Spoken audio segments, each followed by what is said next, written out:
आजकल आपकी क्या मसरूफियात हैं? आजकल भी वही कर रही हूँ जो पहले करी, मुस्तकबिल में किसी सियासी जमात की सूरत में भी हो सकते हैं। जो कि बंद है और वो जो कि सो कॉल्ड आज़ाद है। मैं उनके साथ मैच नहीं करती। हमने पिछले दिनों आपकी एक प्रेस कॉन्फ्रेंस देखी, उसमें आपने मीडिया से बड़े गिले शिकवे किए। किसी मजबूरी के तहत कोई सहाफत करे तो फिर वो सहाफत तो ना हुई ना। अच्छा, आप ये भी कहती हैं कि ये जो इलेक्शन हुए 13 के, 18 के, 24 के, ये हमें पता है इसमें क्या हुआ। 2013 में ये डिसाइडेड था कि KPPTI को जाएगा, पंजाब PMLN को मिलेगा। चूँकि मुझे बताया गया था 2017 में कि 2018 में प्राइम मिनिस्टर कौन होगा। 2018 में तो मुझे नेकेड डेथ थ्रेट्स कि बीबी अब कोई बोला बानी PTI के बारे में तो उसको उड़ा दिया जाएगा। आपका जो किताब लिखना था, दरअसल वो आपकी तरफ से इंतकामी कार्रवाई थी। कौन ये लिखेगा? आपने उस जमात की कैंपेन चलाई जिस जमात के खिलाफ आज आप बात कर रही हैं। अगर आज मैं मिसेस तलहा से पूछूं तो कभी आपकी बुराई नहीं करेंगी।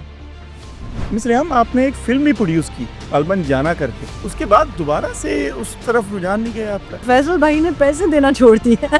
आपके मुताबिक जो भी मुल्क के हुक्मरान हैं, मेरा ख्याल है आपको भी पता है, सारी आवाम को भी पता है कि कुछ कबूतर उड़ा के पहुंचे हैं और कुछ के कबूतर उड़ाए गए हैं। बिस्मिल्लाहिर्रहमानिर्रहीम, अस्सलाम वालेकुम। पॉडकास्ट एट 5 के साथ आपका मेज़बान तलहा अनवर हाजिर खिदमत है। आज हमारे शो में मौजूद हैं एक ऐसी मेहमान जो कि शोबे सहाफ़त से ताल्लुक़ रखती हैं। शोबे सहाफ़त के अलावा भी बहुत कुछ किया है, जिसके अंदर फ़िल्म मेकिंग भी है, लोगों से बातचीत भी है और साथ ही साथ मुल्क के लिए बेहतर सोच होने के साथ साथ लोगों की ज़िंदगी में बेहतरियाँ लाने के लिए भी कोशां हैं।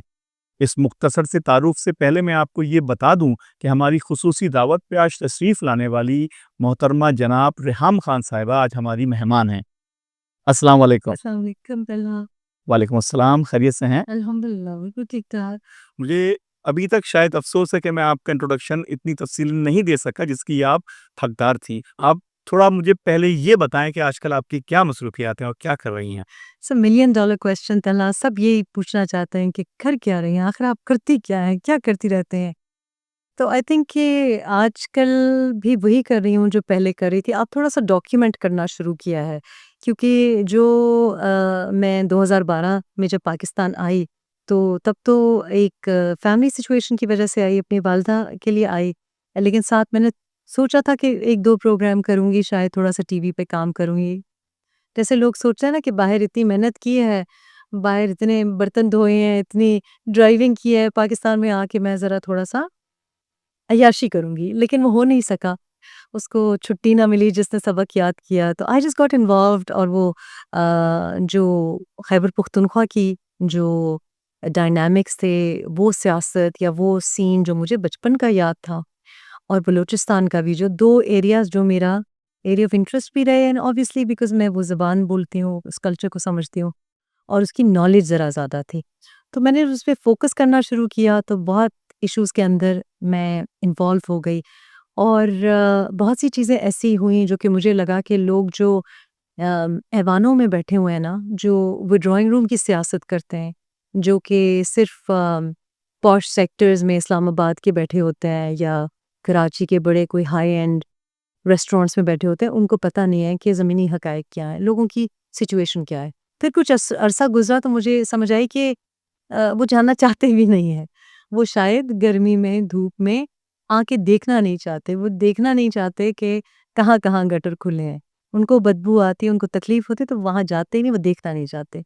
लेकिन मैंने वो ज़िंदगी का मकसद उस वक़्त से बनाया। फिर जब ऑपरेशन की बातें हुई, ज़र्ब-ए-अज़ब ऑपरेशन की बातें हुई, तो मैंने बड़ी उस वक़्त मुखालफ़त की और फिर जाके ग्राउंड पे काम किया। इस वजह से नहीं, क्योंकि मैं समझती हूँ कि इंतहा पसंदों को या दहशतगर्दी को रोकना नहीं चाहिए, लेकिन मैं ये समझती हूँ कि इसको इंटेलिजेंस बेस्ड होना चाहिए, जिसमें हमारी आर्म्ड फोर्सेस के जो हमारे कप्तान हैं, लांस नायक हैं, मेजर्स हैं, उनकी शहादतें भी ना हों और हमारे जो बच्चे और ख़वातीन हैं, वो दर-बदर ना हों। IDP जिसको कहते हैं, घर में रहते हुए घर से दर-बदर ना हों। तो मेरा ख़्याल है कि वो एक्टिविज़्म जो था उसको मैंने डॉक्यूमेंट कभी नहीं किया और उसकी वजह ये थी कि अक्सर ऐसे एरियाज़ में आप काम कर रहे होते हैं जहाँ आप नहीं चाहते कि उसकी फुटेज बाहर दुश्मनों के हाथों में आए। और मुझे उस वक़्त भी अंदाज़ा था कि प्रॉक्सी वॉर हो रही है, शुरू हो चुकी है। और वो वही हुआ। आपने देखा बलूचिस्तान में इतना बड़ा एक क्या कहेंगे, मतलब एक प्रॉक्सी वॉर की इंतहा हो गई जाफर एक्सप्रेस की सूरत में। और कैसे उनके पास इतनी इंटेल थी कि इस तरह से मतलब ऑलमोस्ट 2 दिन लगातार आपने यरगमाल बनाया ख़वातीन को, बूढ़ों को, बच्चों को, लेबरर्स को, मज़दूर क्लास को। ना सिर्फ ये कि हमारी आर्म्ड फोर्सेस को और जो लॉ एनफोर्समेंट है, इंटेलिजेंस को, उसको मैनेज करना पड़ा, उसको बड़ी केयरफुली हैंडल करना पड़ा। लेकिन मुझे लगता है कि उसके बाद हमने अपना जो मौक़िफ़ था, दुनिया के सामने पेश नहीं कर सके। उसके कुछ हफ्तों के बाद आपका पहलगाम में एक अटैक होता है, जो कि बड़ी ही सस्पिशियस सर्कमस्टांसेस में होता है, कि 1.5 घंटे उनकी अपनी इमदाद नहीं पहुंचती और वो सारी दुनिया में ढंढोरा पीटते हैं और हमको जज ज्यूरी खुद ही बन के हमको क्रिमिनल करार दे देते हैं और फिर हमारी रेजिडेंशियल एरियाज पे बॉम्बिंग कर देते हैं। तो मैं ये करती रही हूँ इतने सालों से। अब जो मैं जहाँ जहाँ जा रही हूँ, अब मैं उसको फिल्म कर रही हूँ और मैं दिखा रही हूँ लोगों को। और वो इसलिए भी दिखा रही हूँ क्योंकि मुझे लगता है कि हमारी ऐवानों में तो जो 24 करोड़ अवाम है ना, जो पाकिस्तान का पानी पीता है, जो दुबई में और यूके में अपनी गर्मी की छुट्टियां और न्यू ईयर्स नहीं मनाते, जो बिजली का बिल नहीं दे सकते, उनकी ऐवानों में नुमाइंदगी नहीं है। तो मैं ये समझती हूँ कि हमें हर हलके में जाके इनको ज़रा आईना तो उनको नहीं दिखा सकते, लेकिन शायद मैं लोगों को इंस्पायर कर सकती हूँ कि आप ये बड़ी गाड़ियों वालों को नुमाइंदगी ना दें। वो लोग जो हलके में रहते हैं, जो आपके मोहल्लेदार हैं, जो उन्हीं स्कूलों से पढ़े हैं जिनसे आप पढ़े हैं, जिनकी कोई पर्ची नहीं है, उनको आप नुमाइंदगी दें। And I really want to focus कि ख़वातीन की नुमाइंदगी हो। और इसमें कोई मेरे नज़दीक कोई ऐसी प्रॉब्लम नहीं कि जिसमें आपको अपनी कोई मशरक़ी जो रिवायात हैं या हमारा शरिया जिसकी इजाज़त देता है या नहीं देता, उसको क्रॉस किया जाए। मेरा ख़्याल है ये बिल्कुल पॉसिबल है कि हम अपनी चादर, चारदीवारी, अपनी जो कल्चरल सेंसिटिविटीज़ हैं, उनको मलहूज़ ख़ातिर रखते हुए हम ख़वातीन की नुमाइंदगी को आगे ला सकते हैं और उसके साथ-साथ फाइनेंशियल इंडिपेंडेंस। बहुत खूब। मिस रेहम, आपने जो बात की, जो आपने अपनी जद्दोजहद का ज़िक्र किया, उससे हमें ये पता लगता है कि आप मुख्तलिफ़ शोबाजात पे इंसानी ज़िंदगी के पहलुओं पे काम कर रही हैं। ये जद्दोजहद क्या सियासी होगी या ये महज़ एक खिदमत अवाम फलाही बहबूद एनजीओ की तर्ज पे रहेगी? देखिए तलहा, कराची में ना शिपा सर्विस चलती है। अब्दुल सत्तार ईदी साहब की सर्विस चलती है। आपको याद है जब 800 लाशें कराची में हीट वेव के बाद पड़ी थी, तो शिपा की एम्बुलेंसेस आई, हुकूमत की नहीं आई। ये हुकूमतें ये समझती हैं कि जब कोई फलाही बहबूद के काम करता है तो वो कहते हैं अच्छा ये कर रहा है, चलो छोड़ो, मुझे क्या ज़रूरत है एम्बुलेंस सर्विस देने की, शिपा कर लेगी। तो मैं समझती हूँ ये सिचुएशन ही गलत है। मैं समझती हूँ जद्दोजहद सियासी ही होनी चाहिए और सियासी जद्दोजहद के बड़े एस्पेक्ट्स होते हैं। एक होता है कि आप एमपीए बन जाएँ, किसी की मखसूस नशिस्त पे, जो कि ख़वातीन के लिए एक रोल महदूद किस्म का रोल बनाया हुआ है कि आप एक वाज़ की, एक डेकोरेशन पीस के तौर पे आ जाएँ, आपकी सुनी ना जाए, आपको बोलने की इजाज़त ना हो, बस आप कोई अच्छा-सा पीला जोड़ा पहन के आएँ तो स्पीकर साहब कहेंगे, "क्या वाह! जोड़ा आपने पहना हुआ है।" ये एक महदूद-सा रोल है। दूसरा एक रोल मैं समझती हूँ, सियासी जद्दोजहद का वो है कि आप लोगों को आगाही भी दें और उनको एनेबल करें कि आपको खुद अपनी नुमाइंदगी करनी है। क्योंकि मैं समझती हूँ हर चीज़ सियासी है। ये पानी हम पी रहे हैं, इसका जिस क्वालिटी का पानी हम पी रहे हैं, बिजली जनरेटर की आवाज़ मुझे आ रही, ये सब सियासत है। हम जिस तरह से रह रहे हैं, जिस खौफ में ज़िंदा है, ये सारी सियासी जद्दोजहद ही से मुमकिन है कि या ये हम ठीक कर लें या हम इस तरीके से बैठे रहें। तो मेरी आदत नहीं है, आई एम अनकॉम्प्रोमाइजिंग पर्सन। मैं ये मानने को तैयार ही नहीं हूँ। जैसे मैं पाकिस्तान में आई तो लोगों ने कहा, मैडम यहाँ पे ऐसे ही होता है, यही चलता है। तो देखिए अच्छी चीज़ किसी किसी माशरे की पिक करनी चाहिए। जो चीज़ अच्छी है, हमारे माशरे में बहुत सी अच्छी चीज़ें हैं।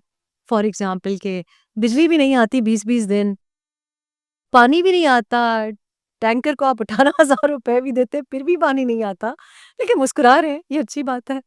बेहतरीन। यानी ठीक है? कि इस बात को आप पबांग रहल कहती हैं कि आपके कुछ सियासी अज़ाइम हैं, जो मुस्तक़बिल में किसी सियासी जमात की सूरत में भी हो सकते हैं। आई थिंक क्योंकि देखिए जो एग्जिस्टिंग सियासी जमातें हैं, म आप आप क्या, अगर मैं क्रू से पूछूँ तो क्या आप मुझे बख्श देंगे ये जो इस वक़्त जो सियासी जमातें हैं, वो जो कि बंद है और वो जो कि सो कॉल्ड आज़ाद हैं? मैं उनके साथ मैच नहीं करती। हम में से कोई जो भी नौकरी पेशा है, जो भी अपने बिल खुद देना चाहता है, ठीक है? जिसके बिल कहीं और से नहीं आ रहे, जिसका पेट्रोल फ्री नहीं है, जो गाड़ियाँ खुद खरीदता है, जो कि अपने हैंडबैग खुद खरीदता है, जूते खुद खरीदता है, हम इनके साथ बैठ ही नहीं सकते। ना ये हमारे साथ बैठ सकते हैं, ना मैं इनको बर्दाश्त कर सकती हूँ, ना ये मुझको बर्दाश्त कर सकता है, क्योंकि मुझसे तो जी हज़ूरी नहीं होती। मिस्र आपने सहाफ़त से अपने करियर का आगाज़ किया और अब आप एक नए सफ़र का आगाज़ करने जा रही हैं। मगर इस सफ़र के दौरान आपने कई मुश्किलात भी देखी और हमने पिछले दिनों आपकी एक प्रेस कॉन्फ्रेंस देखी जो ग़ालिबन कराची में ही थी। उसमें आपने मीडिया से बड़े गिले-शिकवे किए। आपने कहा मीडिया जो है ये नहीं करता, मीडिया वो नहीं करता। देखिए मीडिया जो भी फ़ैसला लेता है वो हालात और वक़्त के दायरों के तहत लेता है। अगर उसको कोई डायरेक्शन देने लगे तो फिर वो मीडिया तो ना हुआ ना। देखिए, मीडिया अगर हालात को देखकर किसी मजबूरी के तहत कोई सहाफ़त करे तो फिर वो सहाफ़त तो ना हुई ना, फिर तो उसको कुछ और नाम दिया जाएगा। तो मीडिया से मेरे गिले हैं, और मेरे मीडिया से पहला गिला ये है कि अमेरिका में मीडिया जो कर रहा है ना, वो उनकी डीप स्टेट के मुताबिक कर रहा है। उनका जो एजेंडा है, उनका जो लॉन्ग टर्म गोल है कि उन्होंने चाइना कंटेनमेंट करनी है, उन्होंने आपका जो गज़ा सी फ्रंट है, वो लेना है, उन्होंने एक नई कैनाल बनानी है, उन्होंने कंटेन करना है उनको सीरिया के बाद फ़लस्तीन, फ़लस्तीन के बाद ईरान, ईरान के बाद टर्की, खुदा ना ख़ास्ता पाकिस्तान की तरफ भी मैली नज़रें। ये उनका एजेंडा है, तो दैट्स फाइन। यूके में भी लोगों का एजेंडा हो सकता है। पाकिस्तान में मीडिया का एजेंडा क्यों उनके एजेंडे से मैच करता है? पाकिस्तान में जो मीडिया का एजेंडा है, ना तो आप अवाम की बात करता है।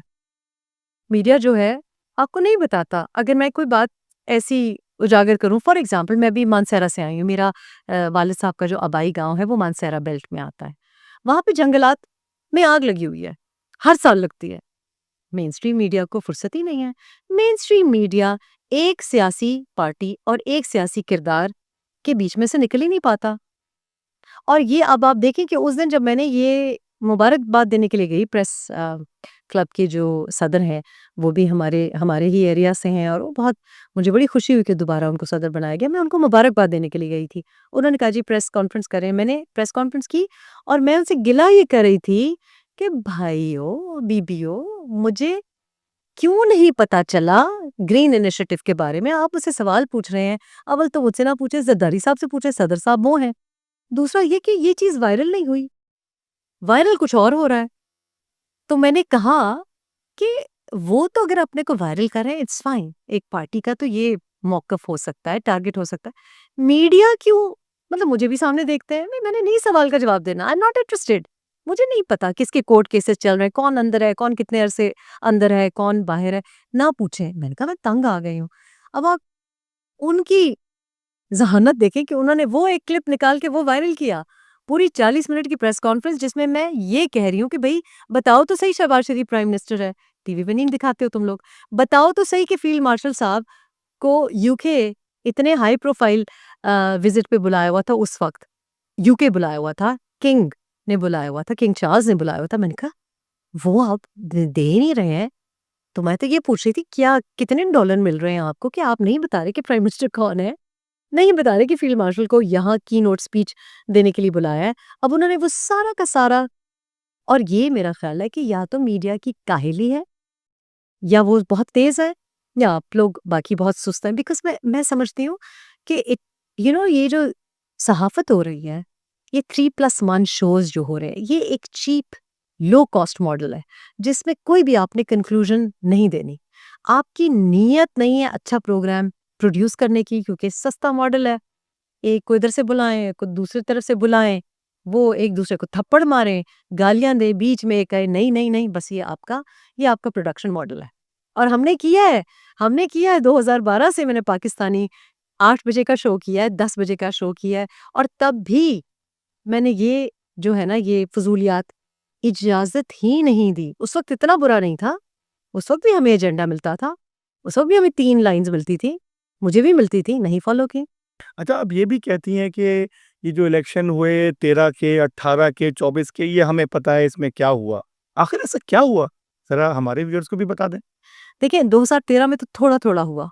2013 में तो इतना नहीं हुआ and I think probably because लेकिन आई डू थिंक कि 2013 में ये डिसाइडेड था कि केपी पीटीआई को जाएगा, पंजाब पीएमएलएन को मिलेगा। पीएमएलएन को आखिरी मिनट तक ये पता नहीं था, बहुत ज़्यादा डरे हुए थे ये। 23 मार्च का जब जलसा मैंने चूँकि पहले जलसे नहीं देखे थे, तो 23 मार्च का जलसा मैंने पहली दफ़ा एक पीटीआई का जलसा देखा। तो मुझे कोई ख़ास बहुत आउट ऑफ द ऑर्डिनरी भी नहीं लगा और मुझे बुरा भी नहीं लगा।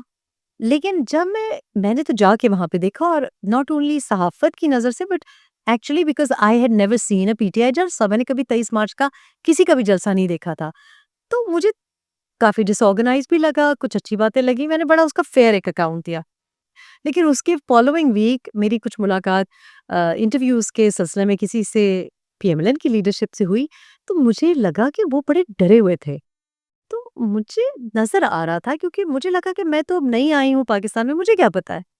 मैंने तो सर सफ़ेद नहीं किया हुआ था यहाँ पे, मैं तो ना पहले कभी किसी चीफ़ की ब्रीफ़िंग लेती थी, ना आज किसी चीफ़ की ब्रीफ़िंग लेती हूँ। तो जब मैं ज़मीनी हक़ाइक़ देख रही थी तो मुझे लग रहा था कि क्या हो रहा है? और केपी चूँकि मैं पहचानती थी, कराची मेरा नहीं था फ़ोर्टे, मेरा वो नॉलेज बेस नहीं था। तो मैंने इस वजह से भी कभी कराची पे कमेंट ही नहीं किया ज़्यादा because I did not really know much about it. तो आपका एक सब्जेक्ट पे उबूर हो तो आप बात करें या आपकी दिलचस्पी हो या आप वो ज़बान बोलते हो। तो मुझे ये नज़र आ रहा था कि केपी तो पीटीआई को जा रहा है। ख़ासकर जब एनए 1 बिलौर साहब की शहादत हुई, तब मुझे लगा कि ये तो पीटीआई तो मैंने उस वक़्त निशानदेही की कि शहरयार आफरीदी जीतेंगे, शहराम तरक्कई जीतेंगे और इस पे एक हमारे अब तो मेरी बड़ी रिस्पेक्ट करते हैं, उस वक़्त मुझे डाँट भी पिटी एक हमारे बड़े सीनियर सहाफ़ी हैं और काफ़ी टेम्परामेंटल से हैं, तो उन्होंने मुझे कहा, "बीबी आप नई आई हैं।" मैं चुप हो गई, पर मुझे पता था कि ये होने जा रहा है, क्योंकि मैं देख सकती थी और मुझे ये भी नज़र आ रहा था कि पंजाब या जो फेडरल हुकूमत है, वो पीएमएलएन को जा रही है। 2018 में तो सीन ही कुछ और था। 2018 में तो मुझे जब पनामा हुआ 27 जुलाई को, तो उसके बाद तो जिसको कहते हैं ना नेकेड डेथ थ्रेट्स कि बीबी आप तो समझ जाएँ, संभल जाएँ। अब कोई बोला बानी पीटीआई के बारे में तो उसको उड़ा दिया जाएगा।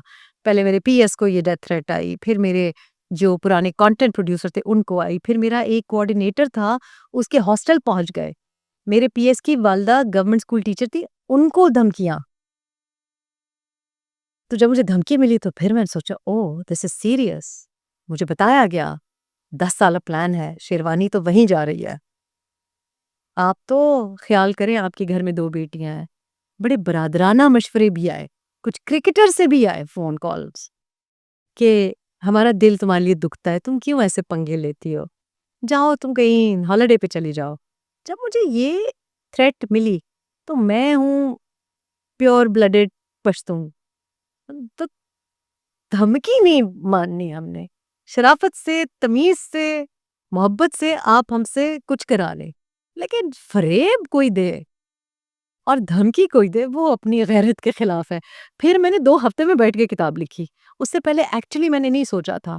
तो ये 2017 के अगस्त में जो मुझे थ्रेट्स आई हैं, आई रिमेंबर कि छोटी ईद और बड़ी ईद के दरमियान। फिर मैंने सोचा ओह! अगर ये वाक़ई मुझे मार दिया, तो कौन लिखेगा ये कहानी? यानी कि मिस रेहम, आपका जो किताब लिखना था, दरअसल वो आपकी तरफ से इंतकामी कार्रवाई थी? नहीं, इंतकामी नहीं। इट वाज़ कि अगर इन्होंने मुझे वाक़ई मार दिया, तो पाकिस्तान में तो सच बोलने वाले हैं ही बहुत कम। अगर मुझे मार दिया तो कौन ये लिखेगा? और देखिए ना जो बातें मैंने उस वक़्त कही, मुझे क्या चूँकि मुझे बताया गया था 2017 में कि 2018 में प्राइम मिनिस्टर कौन होगा। मुझे ये बताया गया था और मुझे ये भी बताया गया था कि उनको भी हम लॉलीपॉप दे रहे हैं। वो भी अपनी शेरवानी शायद से लाएँ लेकिन मिलेगी इधर। तो मुझे पता था कि मेरे पास वक़्त बहुत कम है कि मुझे वाक़ई अगर उड़ा दिया गया, तो कौन लिखेगा? और फिर मैंने इस बात की निशानदेही की 2018 में कि ये जो हाइब्रिड सिस्टम आया है और मैंने किताब तो बाद में आई क्योंकि किताब तो मैं I wasn't entirely prepared with it. किताब एक्चुअली पब्लिश 31 अगस्त 2018 को हुई है। इसलिए क्योंकि मुझे पब्लिशर ही नहीं मिल रहा था। मेरे इतने कनेक्शंस नहीं थे कि पब्लिशर आपके नॉर्मली रेडी होते हैं जो लोग कनेक्टेड होते हैं। मुझे बड़ी मेहनत करनी पड़ी कि कोई पब्लिशर मिले। मुझे बड़े उसके ऊपर ज़ाहिर है एक थोड़े बहुत चीज़ें मेरे पास पैसे थे, लीगल रीड के लिए भी पैसे खुद देने पड़े। तो ये ऐसे काम लोग अकेले नहीं करते। तो वो मैंने बस नियत ठान ली थी, मैंने किया। लेकिन मैंने साथ-साथ आर्टिकल्स में, इंटरव्यू में जनरल बाजवा को एड्रेस करके कहा कि आप देख लें आपके साथ क्या होगा। और मैंने इन लोगों को भी, पीटीआई वालों को भी और बाकियों को भी, कि ये एक हाइब्रिड निज़ाम की बुनियाद रखी जा रही है, ये एक पपेट निज़ाम की बुनियाद रखी जा रही है और अब इसके बाद बदतरीज ज़वाल आएगा। अच्छा, आपने ज़िक्र किया पीटीआई था। आप ये भी कहती रही हैं कि पीटीआई को काउंटर करने के लिए, उसकी सोशल मीडिया टीम को टफ टाइम देने के लिए हमारे इदारे कुछ नहीं कर रहे, हमारी हुकूमतें क्यों नहीं कर रहीं?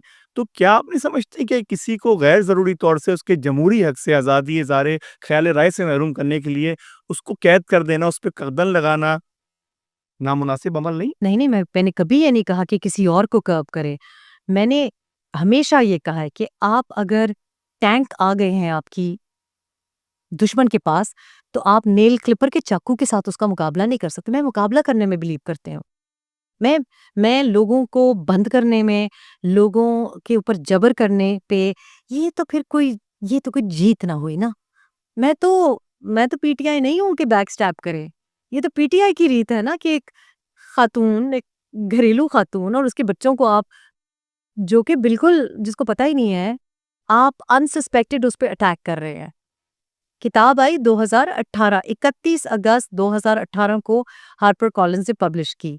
अटैक मेरे और मेरे बच्चों के ऊपर थ्रू आउट 2014 पीटीआई करती रही। फिर 2014 के आखिर में जब ट्वीट्स आई और सारी बातें शुरू हुई, तो उस दौरान, मतलब पहले ही हफ्ते से आप देखें उठाएं कि मेन स्ट्रीम टीवी पे, मैंने ये नहीं माइंड करती कि मुझे क्या कहा या मेरे बच्चों को क्या कहा।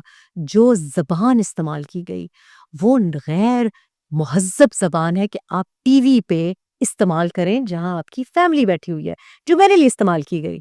और मैंने उस वक्त कहा, 2015 में जब मैं वापस आई, तो मैंने उस वक्त कहा, प्रेस कॉन्फ्रेंस की, एक टेलीविज़न चैनल जॉइन किया और मैंने कहा अगर ये सारी बातें जो कर रहे हैं प्रूव करें, पैसे लिए हैं प्रूव करें।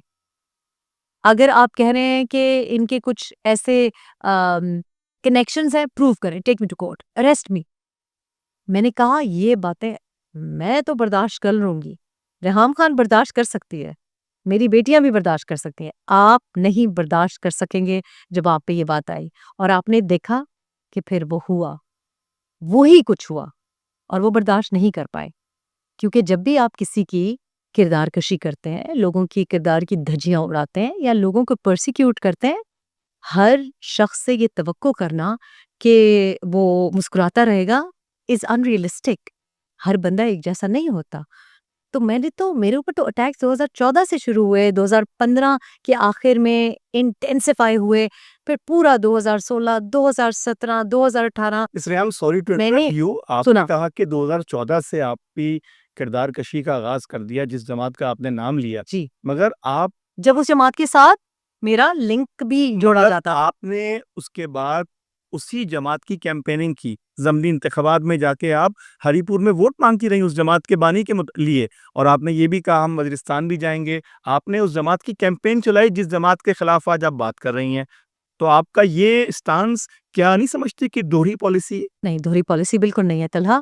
अगर आज मैं मिसेस तलहा से पूछूं और मैं पूछूं, तो कभी आपकी बुराई नहीं करेंगी,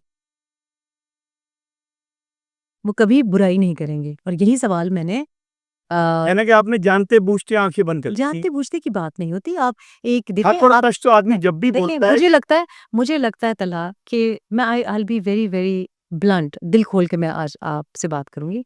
मुझे लगता है कि कहीं ना कहीं पाकिस्तान में लोग ये भूल गए हैं कि रेहाम खान इंसान भी है। I think it just because somebody is in the public domain through no fault of my own.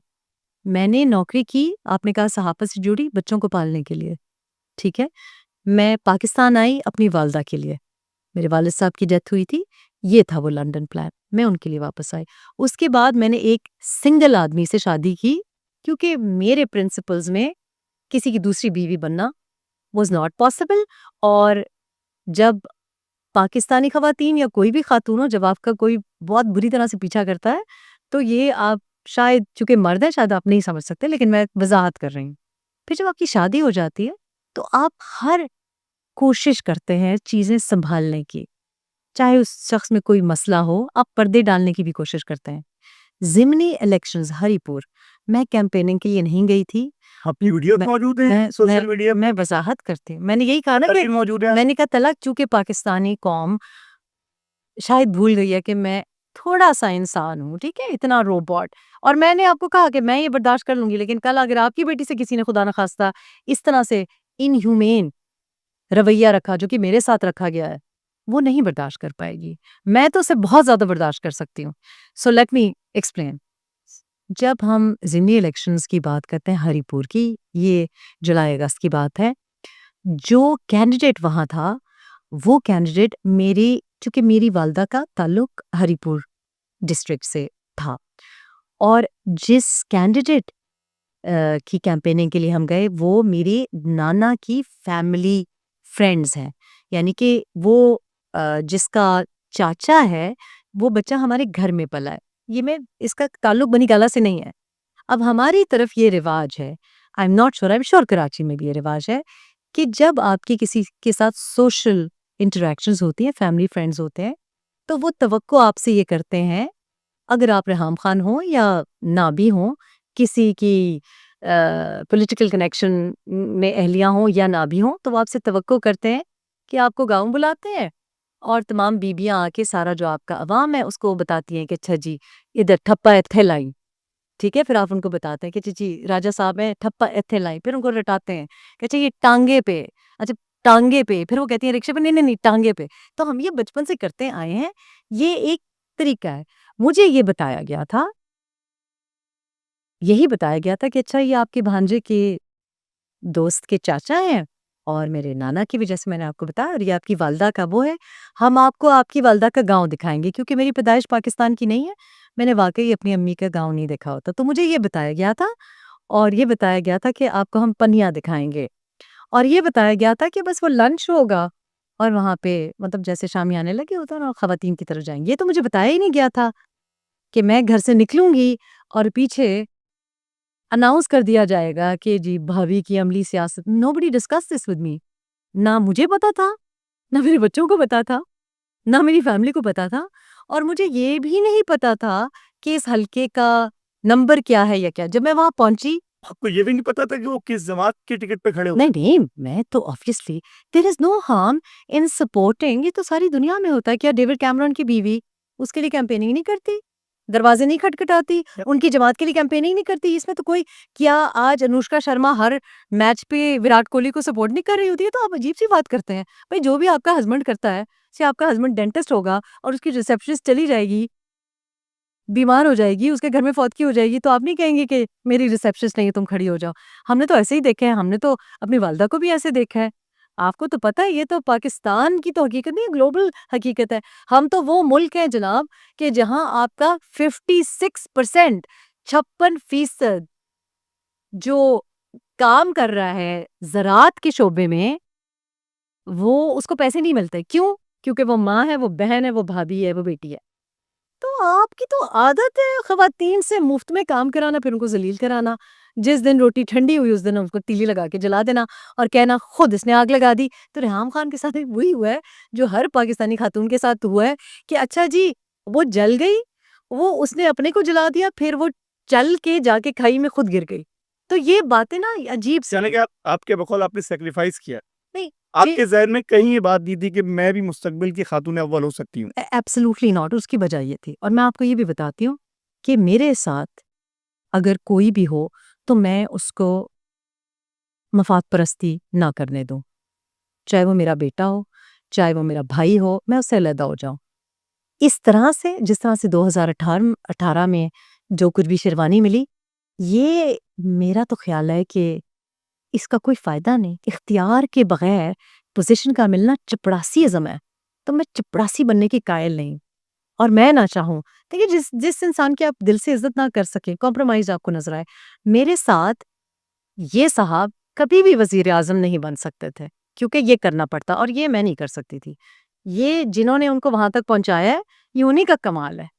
बहुत खूब। मैं ये क्रेडिट देती हूँ। मिस रेहम, आपने एक फ़िल्म भी प्रोड्यूस की, गालिबन जाना करके, जानान। जानान करके, और आप बड़ी तो कराची में हैं, पश्तो सीख लें। एग्ज़ैक्टली और मतलब बड़ी अच्छी उसकी लोगों ने पज़ीराई भी रही। उसके बाद दोबारा से उस तरफ रुझान नहीं गया आपका? सर बस उस वक़्त कह रहे थे ना कि फैसल वाडा साहब ने पैसे दिए थे, तो फैसल भाई ने पैसे देना छोड़ दिए।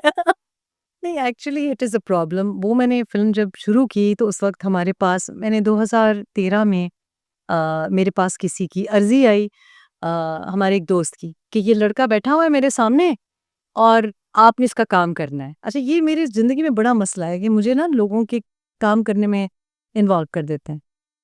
तो मुझे कहने लगा, मैंने अपनी बाइक भी बेच दी है, उसको हेवी बाइक्स का बड़ा शौक था, हायाबुसा भी बेच दी और बीएमडब्ल्यू भी बेच दी है और इस लड़के के लिए बेच दी है। मैं ये फ़िल्म मेकर आप बनाएँगी। मैंने कहा, मैं जर्नलिस्ट, मैं किसी और काम से तुम्हारे पास आई हूँ। तो एनीवे ये नवाब कैफ़ी साहब हमारे बड़े मीडिया मोगल रहे हैं, उनके साहबज़ादे अली ने मुझे कहा कि ये इस लड़के को, ये बैठा हुआ है, तो मासूम सा एक लड़का बैठा हुआ था। तो उसके साथ फिर एनीवे उन्होंने उन्होंने जब मुझे स्क्रिप्ट सुनाई तो मुझे वो स्क्रिप्ट नहीं अच्छी लगी। तो मैंने उनसे कहा, ठीक है, तुम्हें फ़िल्म मेकर बनाते हैं, लेकिन पहले तुम स्वाति फैमिली के बारे में एक फ़िल्म बनाओगे और ये मैं चाहती हूँ कि उसमें प्रमोट करें हम। सो मेरा ताल्लुक एक स्वाति फैमिली से है और हम अब सेटलर्स हैं, बफ़ा जो कि मानसेरा बेल्ट में है। लेकिन मुझे बड़ा अफ़सोस होता है जब हमारे खित्ते के बारे में और लोग लिखते हैं। जैसे आपने देखा होगा, बॉलीवुड जब कराची वाला दिखाती है, तो वो पता नहीं कौन से सन सिफर का कराची वाला दिखाते हैं कि जनाब, वालिदा मोहतरमा। कराची वाला तो ऐसी बात ही नहीं करता। कराची वाला तो बल्कि उर्दू ही बड़ी मज़ेदार किस्म की है, जो कि शायद उर्दू वाले अब समझ समझ ही ना पाएँ। तो मुझे ये लगता था कि अमेरिकन बता रहे हैं कि स्वाति फैमिलीज़ कैसी हैं, स्वात में क्या होता है। I wanted to make a film जो कि एक रोम-कॉम हो, हल्की-फुल्की हो, लेकिन उसमें एक सब्लिमिनल मैसेज हो कि हमारी खित्ते की ख़वातीन जो हैं बड़ी अ, उनको बड़ा एक इज़्ज़त भी दी जाती है फैमिलीज़ में। उनके बड़ा एक रोब भी होता है और उनकी से भी होती है। तो I wanted to make sure कि उस फ़िल्म में आपको एक स्वाति फैमिली का भी कल्चर नज़र आए और आपको जो 5 उसमें प्रोटैगनिस्ट हैं वो ख़वातीन हैं। पर वो बता मतलब वो उसमें ठिशुम-ठिशुम वाला हीरो ना हो। तो वो जो मैंने उसको कहा, तो हमने वो फ़िल्म बनाई और बड़ा मुश्किल था जी, फाइनेंस ढूँढना पाकिस्तान में फ़िल्म के लिए बहुत मुश्किल है। ऐसे मुल्क में अभी मुझे बड़ी खुशी हुई, कल रात मैंने देखा कि सिंध जो गवर्नमेंट है अपैरेंटली वो कोई Sindh film festival, film making का फेस्टिवल कर रही है। आई थिंक कि वो भी जो बजट रखा हुआ है वो बहुत कम है। अब बजट्स बहुत बढ़ गए हैं फ़िल्म्स के, क्योंकि सिनेमेटोग्राफी इज़ सो एक्सपेंसिव। दूसरा ये कि हमारे सिनेमाज़ ही नहीं है। उस वक़्त थोड़ा-सा इंटरेस्ट था, मैं देख रही थी कि थोड़ा-सा कोई पश्तो डायलॉग वग़ैरह हो फ़िल्म में। But I wanted to make a film कि जिसमें जब भी मैं कोई ड्रामा देखती हूँ, मेन स्ट्रीम टीवी पे या फ़िल्म में, अच्छा बॉलीवुड को तो चले 100 गुना माफ़ और अमेरिकनों को भी, लेकिन जब पाकिस्तान में पाकिस्तानी ड्रामा या फ़िल्म बनता है और उसमें जिस तरह आप पश्तून को दिखाते हैं, मुझे तो ज़ाहिर है गुस्सा तो बहुत छोटा वर्ड है, इसको जिसको रेशियल प्रोफाइलिंग कहेंगे। मतलब हर पश्तून चौकीदार नहीं है। अभी भी जो ये फ़िल्म आई है उसमें भी मुझे बड़ी इरिटेशन है। आप पश्तो स्पीकिंग एक्सेंट कोचेज़ रख सकते हैं। अभी ये जो नई फ़िल्म आई है लव गुरु, उसमें एक गाना है जो कि इंतहाई नाज़ेबा है। तो आप पश्तो अगर आपको बोलनी नहीं आती, तो किसी से पूछ लें कि इस गाने का मतलब क्या है? 2025 में मुझे समझ नहीं आया कि माहिरा ने कैसे पढ़ी-लिखी और बहुत मतलब एक प्रोग्रेसिव खातून है, उन्होंने माना कैसे ऐसा गाना? उस गाने के बहुत ही गलत मतलब है और इसलिए गलत मतलब है कि अभी शर्मीला फारूकी साहिबा ने एक बिल पास करवाया है। 12 साल लगा के एक बिल पास करवाया है, जो कि सिर्फ़ इस्लामाबाद के लिए है। उसमें भी मौलाना साहब उनको पता नहीं उनको क्या मसरूफ़ियात में से टाइम मिल गया है उनको कि उसके खिलाफ प्रोटेस्ट करें कि 18 साल से कम उम्र बच्ची के साथ आप शादी नहीं कर सकते। और इस गाने के जो अल्फ़ाज़ हैं, दे आर शॉकिंग। तो ये मैं चाहती थी कि मैं फ़िल्म बनाऊँ तो उसमें हम एक जैसे एक्चुअली पश्तो स्पीकिंग फैमिलीज हैं आजकल की, पढ़ी लिखी फैमिलीज, और जो हमारे जो रेशियल स्टेरियोटाइप्स हैं उनको चैलेंज करें। तो मैंने एक बड़ा मतलब उस वक्त मेरे पास हमने कोई जोड़ जोड़ के 1 करोड़ 25 लाख में पूरी फिल्म हमने शूट की। और मुझे हंसी आ रही थी उस वक्त, I didn't really want to say कि जब ये एतराज़ात किए कि जी 15 करोड़ यहाँ से लिए 17 करोड़, आई विश हमने तो बड़े ही बहुत ही शू स्ट्रिंग बजट पे किया, लेकिन उसकी स्टोरी जो थी स्ट्रांग थी और उसकी स्क्रिप्टिंग जो डायलॉग भी थे वो बड़े स्ट्रांग थे और लोगों ने पजीराई दी। और कुछ थोड़ी सी मतलब आई आई थिंक कि अब नेक्स्ट फिल्म जो कि मैंने अब जो लिखी है वो I want a lot more of my hands on input on it, because कुछ चीज़ें मुझे आई एम ए परफेक्शनिस्ट, तो उधर क्योंकि वो हालात ही ऐसे थे कि मुझे बहुत ज़्यादा दूर रखना शुरू कर दिया कुछ चीज़ों से, लेकिन फिर भी मेरे नज़दीक वो 100% नहीं थी, लेकिन लोगों ने बहुत पसंद किया, प्रॉफिट भी किया फिल्म ने, और एक अच्छा मैसेज भी गया। आपने एक स्टेटमेंट दिया और आपने कहा कि हानि अमर बहुत अच्छी एक्ट्रेस हैं, उनको शादी के बजाय अपने करियर पे फ़ोकस करना चाहिए। फिर आपने मज़ीद कहा कि अगर वो ऐसे ही मेहनत करती रहें, तो बॉलीवुड में भी अपना मकाम बना सकती हैं। तो व्हाई नॉट लॉलीवुड? पाकिस्तान की फ़िल्म इंडस्ट्री को आप क्यों नहीं खड़ा करना चाहती? अच्छा जी, मैं कैसे खड़ा करूँ जी? आपकी हुकूमत नहीं खड़ा करना चाहती।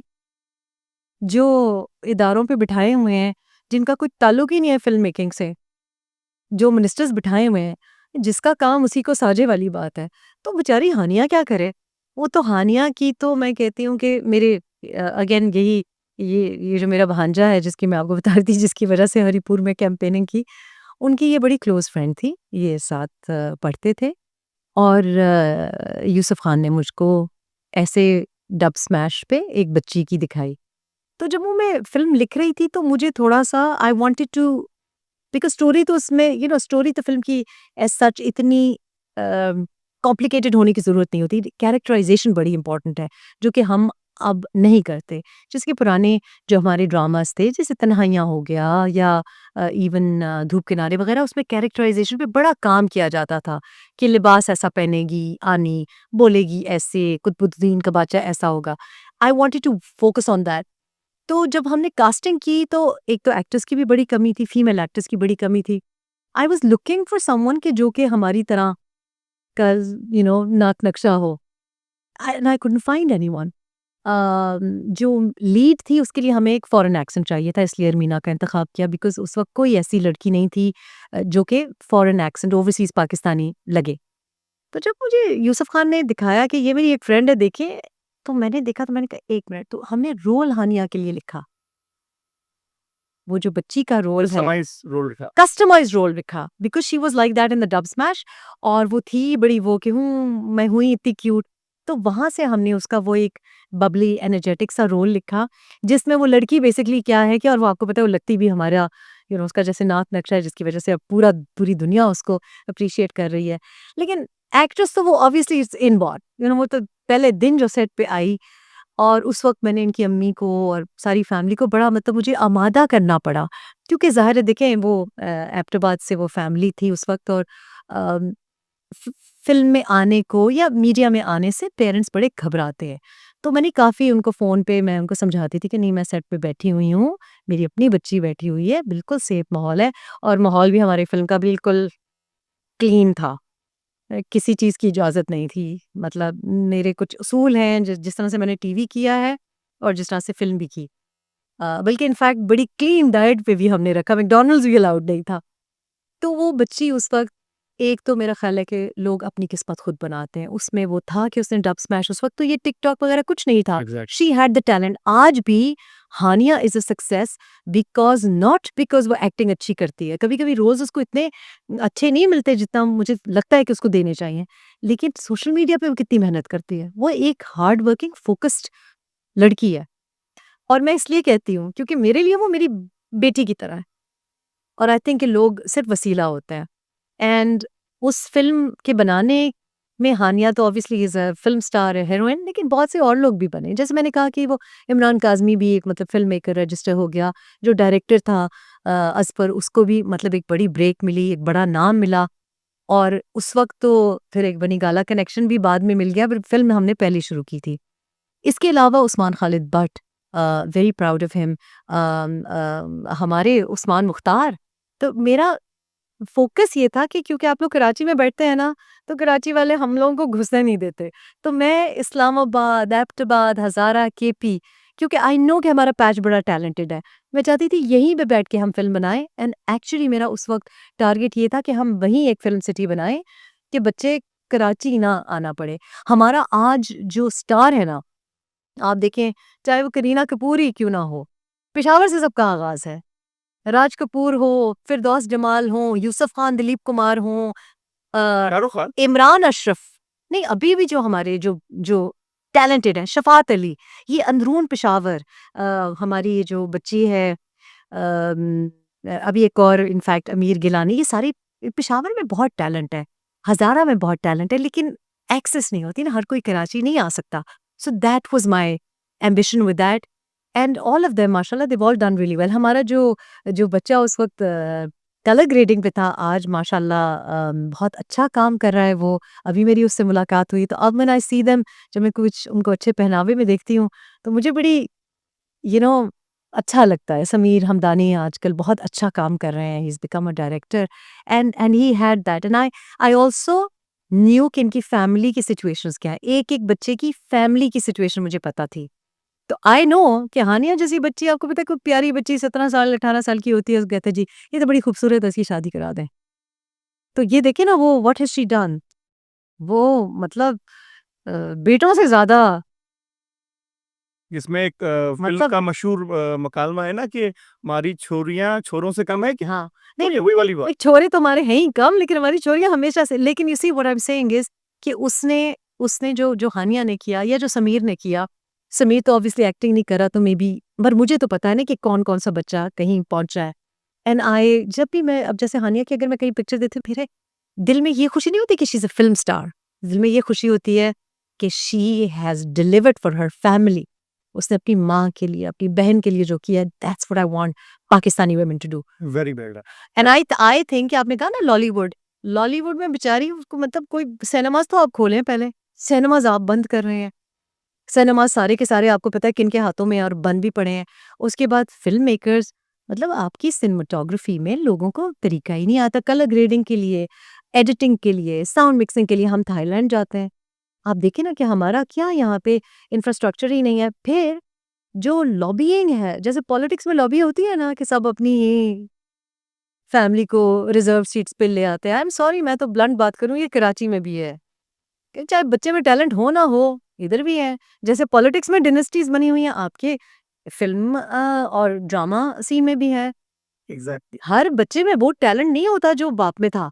नसरिन, आप सोशल मीडिया पे बड़ा फ़ाल रहती हैं, मुख्तलिफ़ प्लेटफ़ॉर्म्स पे अपनी राय का इज़हार भी करती हैं, वीलॉगिंग और दीगर अपनी तकारीर के ज़रिए लोगों से मुख़ातिब भी होती हैं। लेकिन आप अक्सर सियासी जमातों पे तनकीद करती हैं और दिफ़ाई इदारों के हवाले से बड़ा मुस्बित बयानियाँ रखती हैं। क्या आप अपने आप को दिफ़ाई इदारों का खुद साख्ता तर्जुमान समझती हैं या आप सियासी जमातों पे तनकीद करना अपना हक़ समझती हैं?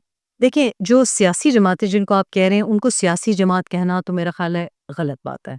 किसी को सियासी लीडर इस वक़्त कहना गलत बात है।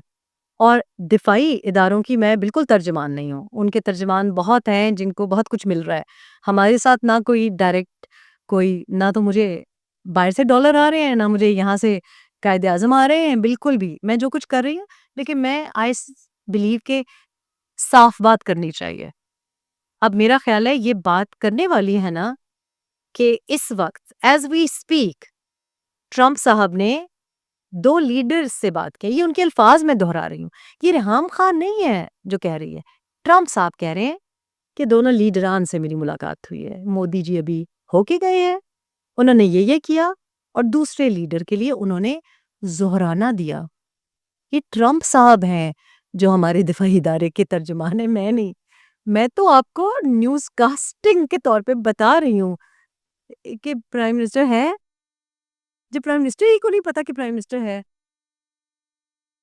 मतलब मैंने तो फील्ड मार्शल नहीं बनाया जी। मैं तो नहीं बैठी हूँ ऐवानों में। ना मैं 2018 की मैंने किसी के लिए कैंपेनिंग की, ना मैंने 2024 के इलेक्शंस में वोट डाला। आपको मैं कैंपेनिंग करती हुई दिखाई दी? हम तो वो लोग हैं जो वोट को इज्जत दो की कैंपेन कर रहे थे। उस वक्त भी किए गुमराह होके, फिर भी किया। हम तो सिविलियन सुप्रीमेसी की बात कर रहे थे। अब जो सिविलियन सुप्रीमेसी चाहते ही नहीं है, मुझे तो कोई फायदा नहीं हुआ ना। तो मैं तो उस वक्त भी ये बात कह रही थी। फील्ड मार्शल साहब कि आगे अगर हर कोई उनका मुलाजिम बनना चाहता है, अगर सरसर करना चाहता है, तो ये उनकी ख्वाहिश है। मैं तो नहीं कर रही, मैं तो आपको डिस्क्राइब कर रही हूँ। मैंने ट्वीट क्या किया? मैंने कहा general Asim Munir, field marshal general Asim Munir, जो कि उनका तारुफ है, एंड ट्रम्प। अब आपकी मर्जी है, आप इसे क्या अखज करें, ठीक है। आई डू ऑल्सो थिंक कि जब आपके खिलाफ दुश्मन मुल्क जंग करता है, जब मेरे पड़ोसी की शहादत होती है, और जब मेरे पड़ोसी की माँ जो शहीद हो गया है, जवान स्क्वाड्रन लीडर उस्मान यूसुफ की जब शहादत होती है, और मैं उसकी यंग बीवी और 2 बेटियों को रोते हुए देखती हूँ, और मैं कैसे ये मान लूं कि अगर आप जंगी हालात में हैं, और इस वक्त सिर्फ पाकिस्तान को इंडिया नहीं अटैक कर रहा, इस वक्त एक बहुत मेजर थ्रेट है कि आप इजराइल चाह क्या रहा है, ईरान के रास्ते कहाँ जाना चाह रहा है। ये न्यूक्लियर वेपन की जो बात हो रही है, कि किस तरफ इशारे हैं। उस वक्त मेरा ख्याल है कि आप अपने दिफाई इदारे को कैसे ना सपोर्ट करें। दिफाई इदारे का काम है दिफा करना। जब जाफर एक्सप्रेस में इंटेल फेलियर हुआ, मैंने क्रिटिसाइज किया, आपकी नज़र से नहीं गुजरा। लेकिन जब जंग की सूरत हाल थी, और आज जो ईरान के साथ सिचुएशन क्रिएट किए जा रही है, उसमें आप दिफाई जो इदारे हैं, ख़ास तौर पे आपकी एयरफोर्स, जिन्होंने सबसे ज़्यादा अच्छा काम किया, और जो आपके एलओसी पे जो मैं शेलिंग दे के आई हूँ, जिसमें सिविलियंस की शहादतें हुई हैं, उस वक्त देखिए, गलत बात पे आप गलत बात करेंगे, मैं आपको क्रिटिसाइज करूंगी। लेकिन अगर आप अपना काम करेंगे, अब मैं आपको इस पे तो क्रिटिसाइज नहीं कर सकती कि आप मुझे सख्त सवाल कर रहे हैं, आपका काम ही ये है। अब मैं इसकी वजह से आपसे दुश्मनी कर लूं, राइट। लेकिन अगर आप कोई गैर महज़्ज़ब बात करेंगे, या आप कोई ऐसी बात करेंगे जो मुझे लगता है आपको नहीं करनी चाहिए, क्योंकि हमारा कल्चर अलाउ नहीं करता, या हमें ऐसी बात करनी नहीं चाहिए क्योंकि मुस्तकबिल के लिए कोई मसला हो सकता है। सो अगर फील्ड मार्शल से प्राइम मिनिस्टर साहब को कोई मसला नहीं है, तो आपको रेहाम खान से क्या तकलीफ है कि वो फील्ड मार्शल को कह रही है कि जी field marshal and Trump. But I certainly do think कि पॉलिटिकल लीडरशिप का फुकदान है, वैक्यूम है, आपने बात और ये मेरा कसूर नहीं है, ये इन पॉलिटिकल पार्टीज का कसूर है। अगर लोग चपरासी बनना चाहते हैं, तो उसमें मेरा क्या कसूर है। तो मिस रियाम, इस वक्त आपके मुताबिक जो भी मुल्क के हुक्मरान हैं या जो भी इलेक्टेड रिप्रेजेंटेटिव्स हैं, क्या वो इलेक्टेड रिप्रेजेंटेटिव्स तो नहीं है ना जी। यानी कि आप मुकम्मल तौर पे उनको सिलेक्टिव रिप्रेजेंटेटिव्स कह सकती हैं, या आपके मुताबिक वो ईमानदारी से ऐवानों में नहीं पहुंचे? देखिए, मेरा ख्याल है आपको भी पता है, सारी अवाम को भी पता है कि कुछ कबूतर उड़ा के पहुंचे हैं, और कुछ के कबूतर उड़ाए गए हैं, ऐसे ही पहुंचे हैं। और मैं ये भी बिलीव करती हूँ कि आपने जो बात कही ना, मैं जब इनकी स्पोक्स पर्सन नहीं बन सकती, जब मैं किसी सियासी लीडर का हैंडबैग उठा के नहीं फिर सकती, तो व्हाट मेक्स यू थिंक कि मैं किसी वर्दी वाले का स्पोक्स पर्सन बनना पसंद करूंगी। आपके ख्याल में कि आपके तरफ पैगामात नहीं आते, चॉइस तो आपकी होती है ना। पाकिस्तान इस I am not against what our deep state wants. If anything, I think हम जहां तक पहुंचे हैं वो अपनी डीप स्टेट की वजह से पहुंचे हैं। न्यूक्लियर वेपन डीप स्टेट की वजह से है ना। हमारे पास एक न्यूक्लियर वेपन है जो कि डिटेरेंट है, वो हमने किया ना। वो चाहे जो भी उसका क्रेडिट ले, अब्दुल कदीर खान साहब मेरे पड़ोसी थे, मुझे पता है उनके क्या तासुरात थे, उनके क्या पर्सनल व्यू पॉइंट्स थे। उनको तो कोई बोलने नहीं देता था, वो इनके बारे में क्या ओपिनियंस रखते थे, वो मैंने सुनी हुई है, उनकी फैमिली से सुनी हुई है। तो ये बात समझने की ज़रूरत है कि जो काम दिफाई लीडरशिप का है, उस पे मुझे कोई एतराज़ ना है, ना हो सकता है। आई बिलीव कि न्यूक्लियर वेपन को प्रोटेक्ट करना चाहिए। आई थिंक कि राइट नाउ अगर कोई कहे कि मैं उनकी स्पोक्स पर्सन हूँ तो ये अनफेयर होगा, इसलिए बिकॉज आज फील्ड मार्शल साहब जब वापस पहुंचते हैं पाकिस्तान और जो आपको एक कम्युनिके रिलीज होता है उसमें क्या है, क्या कहा है कि इसराइल का ईरान पे अटैक जो है हम उसको गलत समझते हैं। ये तो नहीं कहा ना कि उनका दिफाई हक है इसराइल का। अगर ये कहते तो हम कहते जी ट्रम्प साहब ने खरीद लिया है। द फैक्ट कि he is balanced an American China relationship कैसे किया आई डोंट नो, लेकिन हमारे पॉलिटिकल लीडरशिप नहीं कर सकी। मिस रेहम, सऊदी और ईरान का रिलेशनशिप भी मैनेज किया है ना, उन्होंने ने किया है। अब करना उनको नहीं चाहिए, उसूली तौर पे उनको नहीं करना चाहिए, प्राइम मिनिस्टर को करना चाहिए, उसूली तौर पे पॉलिटिकल लीडरशिप को करना चाहिए, लेकिन द फैक्ट इज कि उन्होंने किया है। Miss I Reham, would have liked it कि पॉलिटिकल लीडरशिप करे, लेकिन नहीं किया। आप for the sake of argument ये बात मान लेते हैं कि जी जो भी क़यादत इस वक्त मुल्क की सतह पे मौजूद है वो बिल्कुल दुरुस्त तरीके से नहीं ऐवानों में पहुंची है, तो फिर आप क्या समझती हैं कि आपके मुताबिक जो वोट था, जो हुक्मरानी का ताज था, वो किसके सर पे सजना चाहिए था, या कौन सी वो जमात है कि जिसके वोट लेके दूसरों की झोलियों में डाल गए? उसका नाम लेना पसंद करेंगे आप? तलहा मैं इससे एक और I want to go step further. I think कि बात ये नहीं है कि ये इस बार ऐवानों में कैसे आए हैं।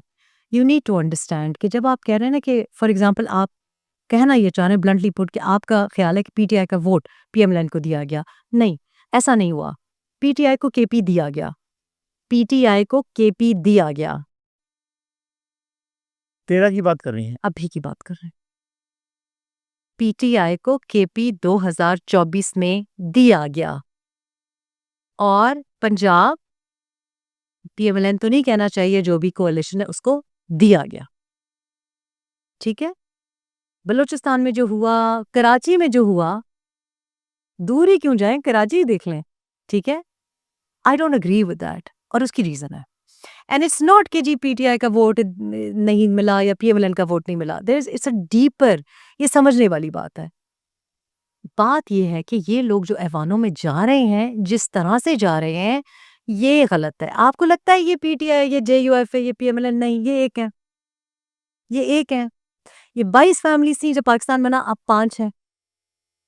पीटीआई और पीएमएलएन टेलीविजन प्रोग्राम में एक दूसरे को थप्पड़ मार रहे हो, बाद में मशरूबात के ऊपर आंखों देखा हाल है, साथ बैठे होते हैं, एंकर भी साथ बैठे होते हैं। इन्होंने मजाक बनाया हुआ है, आपको अच्छी तरह से पता है तला, आपको अच्छी तरह से पता है इनकी बिजनेसेस इकट्ठी हैं, इनके ठेके इकट्ठे हैं, आपस में डील हुई होती है, इस दफा तुम सेंटर में आना, नेक्स्ट टाइम मैं प्रोविंस में आऊंगा। तो बात यह है कि हमारी अवाम जो है ना, उसको किसी को तो बताना पड़ेगा ना कि इनकी हकीकत क्या है। बताना पड़ेगा कि जी इस्लाम के नाम पे आप को सिर्फ वोट बैंक को केटर करें, इनकी हकीकतें लोगों को बतानी पड़ेंगी। मैं समझती हूँ ये तरीका ही गलत है। मैं समझती हूँ कि जो शख्स अपने हलके में रहता नहीं है,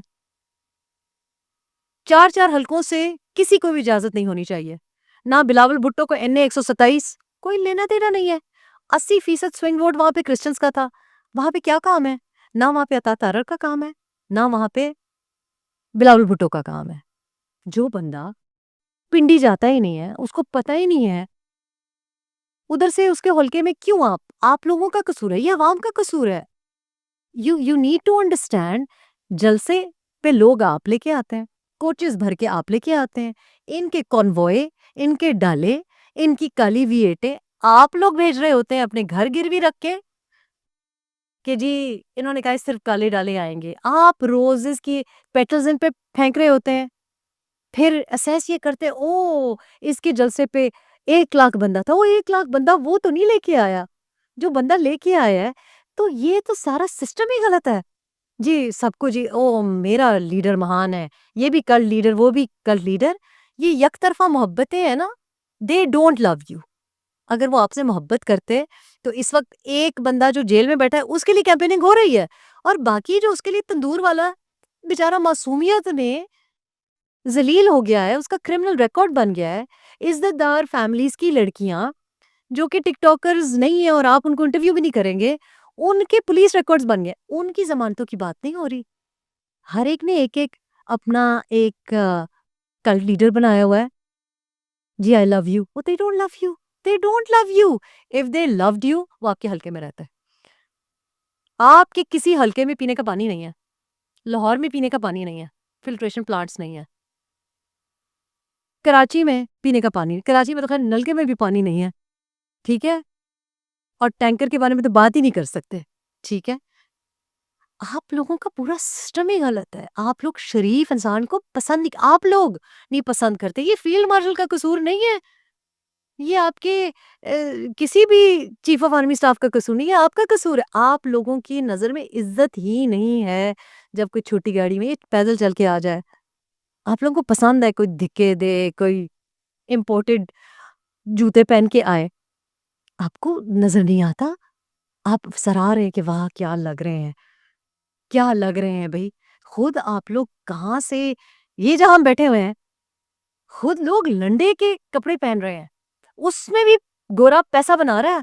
आपको पता है ये जो कपड़े हम जो वहाँ पे हम बेचारे सारी ज़िंदगी बैग्स बना के कि अच्छा जी कपड़े पुराने हो गए, ओह गरीबों को जा रहे हैं। मुझे अब पता चला कि ये तो एक बड़ी बिज़नेस है। ये कराची में आती है, सॉर्ट होती है, फिर खरीदे जाते हैं। मैंने चीज़ें फेंकने छोड़ दी। हमने बच्चों को कहा नहीं, ये तो कराची में दोबारा रीसेल हो रही है। खुद आप लोग ये कर रहे हैं। खुद आप लोग कॉलरा से, पोलियो से, पता नहीं किस-किस से, गद्दी हवा से मर रहे हैं और आप इम्प्रेस हो रहे हैं। ओहो हो! 50,000 पाउंड का किसी ने जूता पहना हुआ है। शर्म आनी चाहिए आप लोगों को। मैं तो ये पूरा सिस्टम ही फ्लॉड है। फूलों की पत्तियाँ आप फेंके मुफ्त है और फिर आप तवक्को करते हैं कि जी आपसे मिलते नहीं हैं। नजरिया आपने बड़ा अच्छा बेड़ा उठाया लोगों को हकाइक बयान करने का और अमली तौर पे मैं सिर्फ हकाइक नहीं, मैं आप लोगों को असेंबलीज में घसीट के लेके जाऊंगी, मैदान अमल में जाके आप मैं लेके जाऊंगी आपको। जद्दोजहद का आगाज करने का इरादा रखती हैं आप, मगर क्या आप समझती हैं कि जो बातें आप कर रही हैं आपसे पहले भी कई लोग कर चुके हैं? आपके हाल गुज़िश्ता में ही एक साहब जो कि बड़े आलमी सतह पे मशहूर हुए, उनकी बातें में कुछ आपसे ममासलत लगती थी, आज वो भी मंजर आम पे नहीं है। तो डू यू थिंक कि जब तक उस इक़्तिदार के हुमा पे बैठने के लिए आपके पास वो मतलूबा रिसोर्सेज़ ना हो, वो कनेक्शंस ना हो, कैसे आप तब्दीली लाएँगी? कैसे आप फ़र्क क्या है? आपने कहा इक़्तिदार के मनसब पे बैठने के लिए, आपने कहा तब्दीली लाएँगी। फ़र्क नीयत का होता है। फ़र्क ये है कि कुछ लोग, जिसको मैं कहती हूँ ना एम्बिशन विदाउट अ कॉज़, यानी मनसब पे बैठने के लिए आते हैं। ये सब कुर्सी पे बैठने के लिए आते हैं। आपकी कोई नीयत नहीं है हुक्मरानी में? मैं आपको ये बता रही हूँ कि एम्बिशन विदाउट अ कॉज़, कि बस जी आप कुर्सी पे बैठ जाएँ। ये इस तरह है कि जी मैं फ़िल्म स्टार बन जाऊँ, एक्टिंग मुझे नहीं आती, शक्ल मेरी नहीं है, कद मेरा नहीं है, एक्शन मुझे नहीं करना आता, डांस मुझे नहीं करना आता, बस मुझे हीरो बना दो। ये हैं ये लोग। इसको कहते हैं एम्बिशन विदाउट अ कॉज़।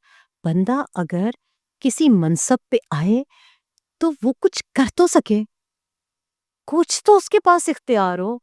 मैं तो इतने इख्तियार पे भी राज़ी हूँ अगर मुझे कोई कहे कि अच्छा ठीक है, तुम्हें इतना इख्तियार देते हैं कि तुम अपने ज़िले को पानी दे दो।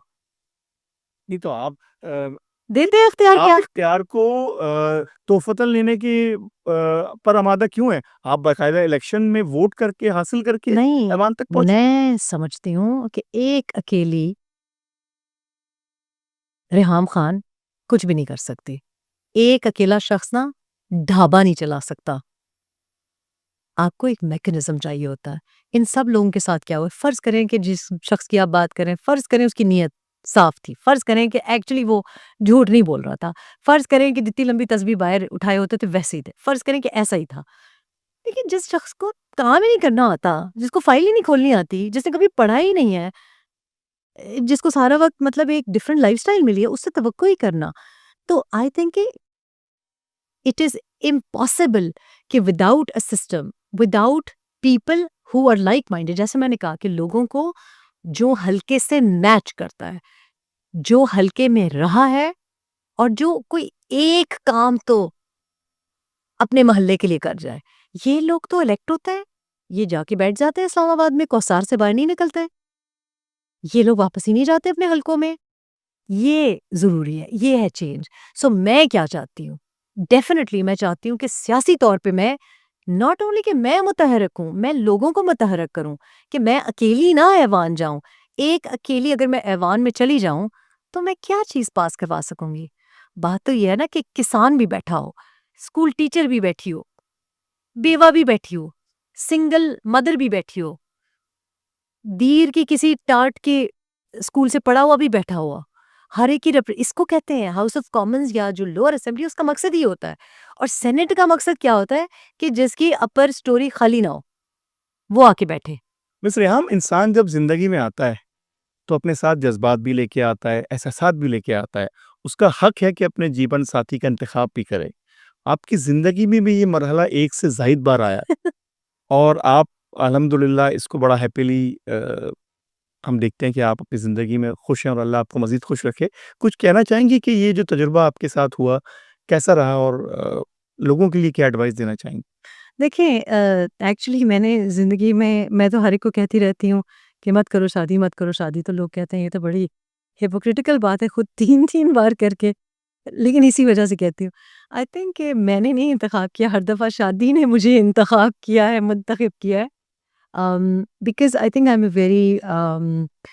very different kind of a person in the sense कि मैंने कभी जब when I was very young as well, तो तब भी बड़ा I was a happy go lucky kid। तो कभी मैंने, जैसे लोगों को शौक होता है ना, लहंगा कैसे पहनेंगी, ज्वेलरी क्या पहनेंगी, मेहंदी, ये वो, तो मुझे कभी भी शौक नहीं रहा। मुझे I've never been interested in this। In fact जिस तरह से पाकिस्तान में शादियाँ होती हैं, मुझे इस पे बड़ा एतराज़ है। आई डोंट अंडरस्टैंड कि ये इतना ज़ेवर, मतलब इससे बहुत बेहतर है कि आप बच्चों को कुछ दे दें कि वो अपनी ज़िंदगी बना लें। ये जो लोगों को दिखावा है, और अब तो अजीब ही कुछ तरीका हो गया है। मैंने तो 3 बार शादी ज़रूर की है, लेकिन कभी भी मेहंदी का फंक्शन नहीं था। Because even as a kid I just thought कि ये बड़ी स्टूपिड बातें हैं। सो मैं मशवरा तो ये दूँगी कि अब obviously third time round, let's hope so far so good. जो चीज़ें मुझे लगता है ज़रूरी हैं, आई थिंक कि देखिए मेरी उम्र में शादी करना, जहाँ आपकी एक डिफरेंट डायनामिक्स हैं, मतलब मैं फाइनेंशियली इंडिपेंडेंट हूँ।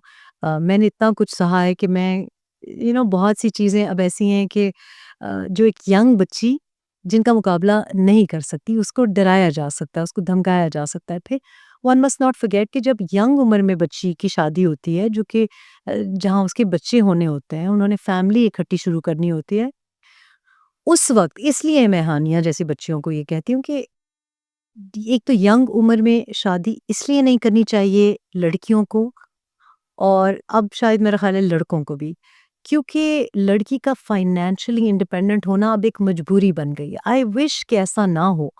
आई विश कि मैं ये कह सकूँगी जी, 20 साल से 30 साल की जो उम्र है ख़वातीन की, उसमें उनकी जो मदरहुड है, माँ बनने का उनका ये टाइम होता है, उनको सपोर्ट किया जाए। लेकिन आपको पता है सोसाइटी अब ऐसी है कि मर्द जिस किस्म के अब आ रहे हैं मार्केट में, वो हमारे वालिद साहब जैसे नहीं आ रहे। तो आइडियली तो ये हो कि लड़की की शादी हो, उसको हक महर उधर ही, हक महर मोअज्जल दिया जाए, उससे छीना ना जाए। उसको जैसे शरिया में है, जैसे मतलब एक मौज़ूब सोसाइटी में होना चाहिए कि चलें, वो बच्चे होंगे, उसके बेबीज़ होंगे, वो बच्चों की लुक आफ्टर करेगी, उसको सपोर्ट किया जाए। फाइनेंशियली भी सपोर्ट किया जाए, ये उसका हक है, इमोशनली भी नर्चर किया जाए, सपोर्ट किया जाए। एंड आई थिंक इसके ऊपर हमारी सोसाइटी में बिल्कुल काम नहीं होता।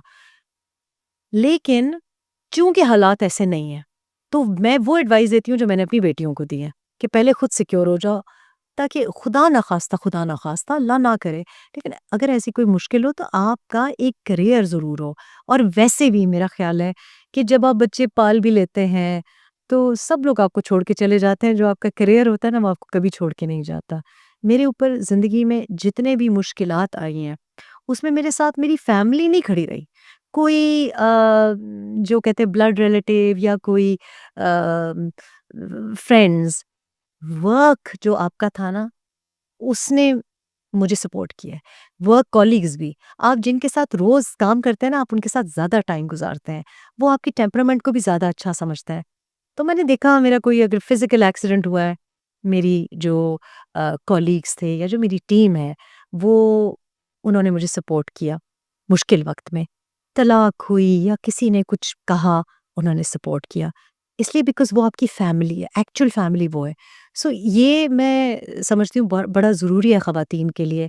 और अगर आपने यंग एज में काम नहीं किया, तो मेरा ख़्याल है कि आपको फिर मेरी उम्र में आके, जब आपके बच्चे बड़े हो जाएँ, शादियाँ हो जाएँ, वो बाहर चले जाएँ, आई थिंक कि आपको सियासत में भी आना चाहिए।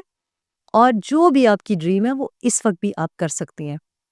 लेकिन शादी के वक्त मेरा ख्याल है जिस तरह से हम पाकिस्तान में या पाकिस्तानी सोसाइटी में शादी करते हैं उस पे मुझे बहुत एतराज़ है। अब आपको पता है ये व्हाट्सएप ग्रुप्स आते हैं, उसमें लिखा होता है कद 5 फुट 6 इंच, सुन्नी। अब साथ नीचे बाप के घर के प्लॉट का साइज़ लिखा होता है। 1 कनाल का घर, 8 मरले का घर। डॉक्टर, ये किस किस्म का, मतलब आप ईद कुर्बान पे जब बकरा सेलेक्ट करने के लिए जाते हैं, उसमें भी कुछ और देखते हैं। क्या हर 5 फुट 6 इंच की लड़की, हर सुन्नी लड़की एक जैसी होगी? ये क्या सुपरफिशियल तरीका है? और फिर आप चेक करें कि घर ओनर है, ये लिखा हो कि जी घर ठीक ओनरशिप तो है। नहीं है या फिर किस किस्म के लोगों में आप ऐसी जगह अपनी बेटी देंगे क्यों? ये बड़ी स्टूपिड बात है। तो आपको तो ये देखना चाहिए ना कि वैल्यू सिस्टम क्या है? पैसा भी नहीं देखना चाहिए, आपको देखना चाहिए दिल खुला है कि नहीं है। क्या फ़ायदा कि बहुत पैसा हो लेकिन वो पैसा आपकी बेटी को अगर ना मिल रहा हो, अगर उसको नौकरानी की तरह रखा हो, तो फ़ायदा? मेरा ख़्याल है ये चीज़ें नहीं देखी जाती और फैमिलीज़ को देखना चाहिए। मैंने जो इस शादी में महसूस किया कि क्या फ़र्क है, और वो फ़र्क ये था कि इनके वालिदैन जो हैं, उनका जो आपस में रवैया है, देखिए ना, बाप जैसा शौहर होगा, बच्चे थोड़ा बहुत तो उससे सीखेंगे।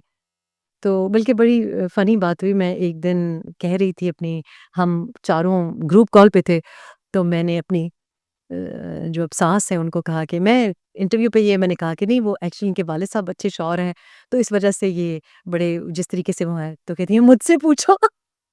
सो मतलब लाइक हमारी जो एक इंटरैक्शन है या जो एक कंपैटिबिलिटी है, मुझे लगता है कि ये इनके वालिदैन और मेरे वालिदैन काफ़ी सिमिलर हैं। तो जो चीज़ें और ये मैच करना होता है आपको। ऑफ कोर्स ये शादी ज़रा बड़ी अनयूजुअल है और मैं नहीं माइंड करती कि इसके बारे में बात लोग करते हैं और करनी चाहिए, क्योंकि ज़ाहिर है एक बहुत बड़ा एज गैप है। हमारे आपस में बच्चे ही नहीं हैं, तो लोग sorry for the interruption miss Reham, आपने जब शादी की है तो अपना शरई हक इस्तेमाल किया है। रसूल खुदा सल्लल्लाहु अलैहि वसल्लम की जो पहली ज़ौजा मुबारका थीं, बीबी खदीजा सलामुल्लाहि तआला अलैह, उनका भी एज डिफरेंस बहुत था। तो शादी करना और अपना शरई हक इस्तेमाल करना दर हकीकत सुन्नत सहाबा है, बिल्कुल है। सुन्नत रसूल है। तो लेकिन इसमें ना तो कोई शर्म की बात है, और जो ट्रोलिंग आप पे होती है, दरअसल वो उन्हीं लोगों का वतीरा है जो कि अखलाकी तौर पे पस्त हैं। सो लेकिन बतौर ये मेरा पाक ख़्याल है खातून यू डिज़र्व रिस्पेक्ट। एब्सोल्युटली, लेकिन ये सोसाइटल जो नॉर्म्स है ना, देखिए हम कहने को इस्लामिक रिपब्लिक ऑफ पाकिस्तान है, लेकिन ना तो आपके गुसल खाने शरिया कंप्लायंट होते हैं, जहाँ आप सोचते हैं कि यहाँ तो मैं वज़ू नहीं करने के लिए जा सकती, तो ये तो है ही साफ नहीं। ना तो हम सफाई निस्फ़ ईमान कहते तो हैं, करते नहीं हैं। ना हमारे निकाह शरिया के मुताबिक होते हैं, क्योंकि निकाह में जो 2 फ़र्ज़ हैं, उसका एक फ़र्ज़ तो आप निभाते ही नहीं हैं, जो मैंने हक महर की बात की। और ना हमारी तलाक शरिया के मुताबिक होती है, बच्चों की कस्टडी, मतलब कुछ भी जो हमारा रहन-सहन है, हमने तो सिर्फ़ इस्लामिक रिपब्लिक ऑफ पाकिस्तान नाम दे दिया है और हम सियासत इस्लामिक यानी कि रिलिजन कार्ड पे करते हैं। लेकिन हमारा एक्चुअली कल्चर तो शरिया से बहुत दूर है। मतलब अभी ईद कुर्बान गुज़री है, तो मैं सोच रही थी कि ये आई थिंक ये सब पे कुर्बानी वाजिब नहीं है। मतलब इसमें भी दिखावा है। बिल्कुल। आप मफ़हूम से दूर हो गए हैं। अगर आपके पास पैसे नहीं है बिल्स चुकाने के, आपकी कुछ ज़िम्मेदारियाँ हैं, तो आप क्या मोहल्ले को दिखाने के लिए कर्ज़ा लेके, मतलब ये गलत बात है ना, और इसके ऊपर बात नहीं करता कोई। बहुत सी चीज़ें हैं, जैसे मैंने शादी का कहा, मतलब ये दिखावे के लिए जी कव्वाली नाइट भी हो रही है, क्रिकेट मैच भी हो रही है, किस किस्म की शादी हो रही है?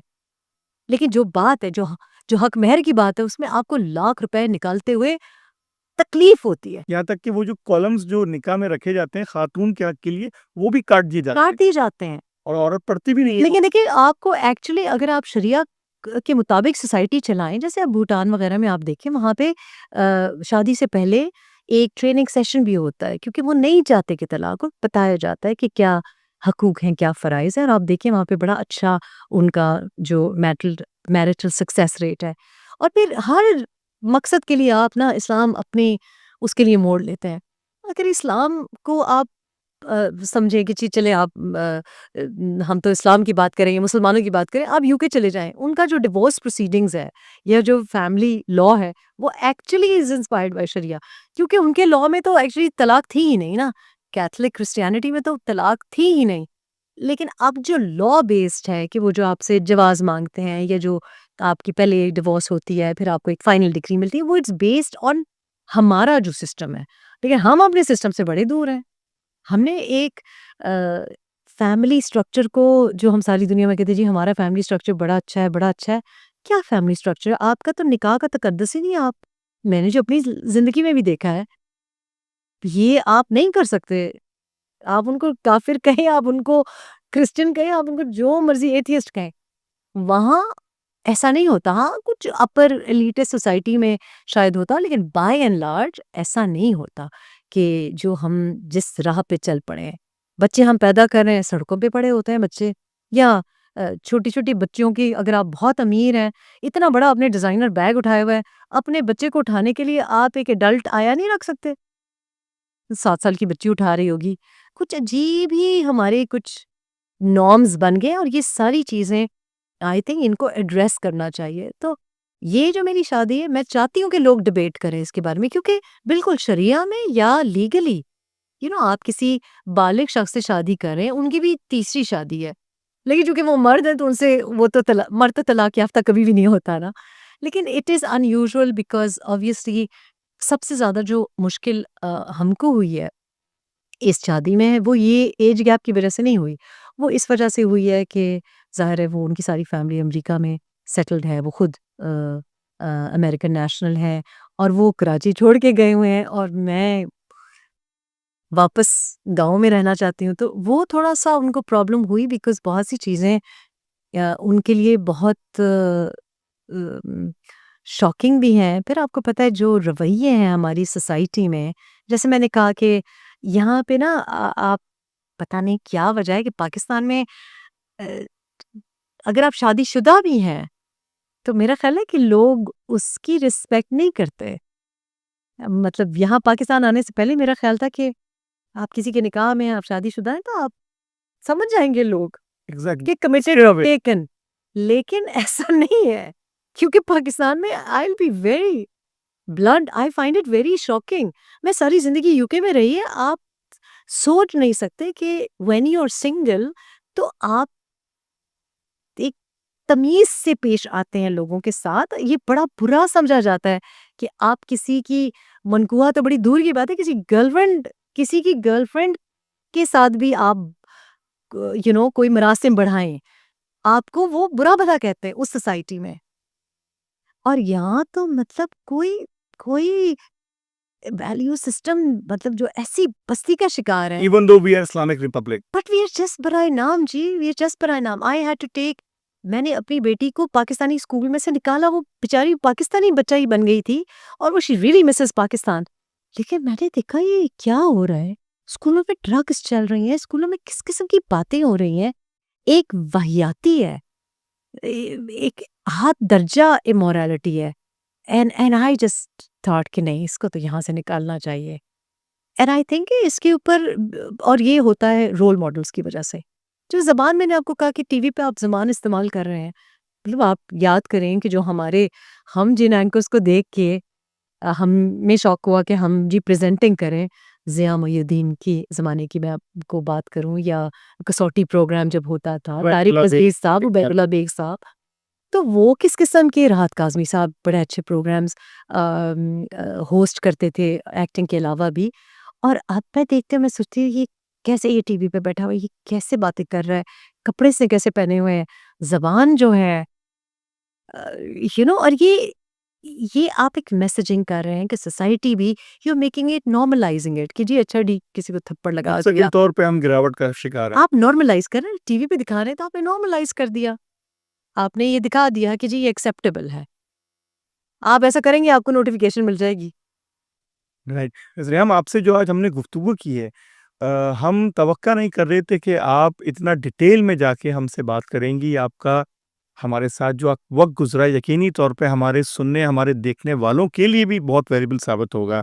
हम आपके बेहद शुक्रगुजार हैं आज के इस प्रोग्राम में आमद के लिए, मगर इस वादे के साथ कि इस गुफ्तगू को हम मज़ीद दोबारा से एक और प्रोग्राम में रखेंगे। इंशाल्लाह तआला and I will say this, क्योंकि मैं जो ऑन एयर कहती हूँ वही मैं ऑफ रिकॉर्ड कहती हूँ।